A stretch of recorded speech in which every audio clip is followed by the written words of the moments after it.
За энэ бүргэд тас шуунууд одоо энэ ардаг одоо шиг зэмэн дээр нь одоо ирээд ингэ идэж байгаа байдлаар харж байна. Ер нь бол маш том биетэй тас шууны хувьд бол энэ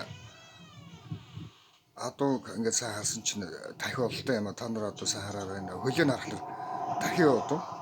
Эрээн тахи байгаа. За яг энэ эрээн тахийг унахсан байдлыг л одоо харж байна шүү дээ. Одоо сайн явал араб улсын одоо халуун орны амтны ертөнцийг одоо санагдуулсан одоо тийм газрыг одоо үзэж байна. Ер нь бол Булган аймгийн энэ хавийн газар бол ер нь бол тас бүргэд мөн Арангаан Бацангил мөн ялгаа авахгүй ийм байдалтай байгаа.